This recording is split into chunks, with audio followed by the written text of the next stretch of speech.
খোটা দেওয়া না দেওয়া বা খোঁচাখুচি না করা, এবং তার যে অবদান আপনার প্রতি এটাকে অস্বীকার না করা, কুফরি না করা।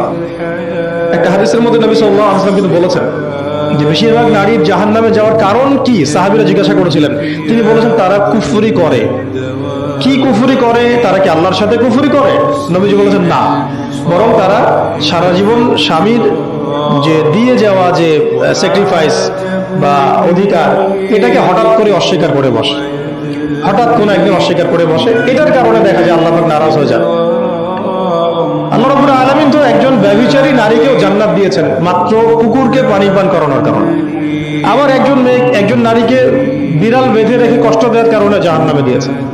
তো জবান এমনই একটা কঠিন জিনিস, যেটাকে নিয়ন্ত্রণে না রাখলে আমাদের জন্য ক্ষতি হবে। আল্লাহ পাক আমাকে আপনাদের সবাইকে জবান হেফাজতে রাখার তৌফিক দান করে দেন। আর কিছু বিষয় হচ্ছে, কিছু শাসন সমাজে থাকে, মানে পরিবারের মধ্যে থাকে। এই শাসনগুলো কখনোই মেয়েদেরকে বিপথে নিয়ে যাওয়ার জন্য নয়, বরং যে আপনাকে মহব্বত করবে সেই আপনাকে শাসন করবে। যে আপনাকে মহব্বত করে সেই কিন্তু আপনাকে শাসন করবে। যার আপনার ব্যাপারে কোনো কেয়ার নাই সে কিন্তু আপনাকে শাসন করতে আসবে না। আপনি কোথায় যান তার তো কোনো যায় আসবে না।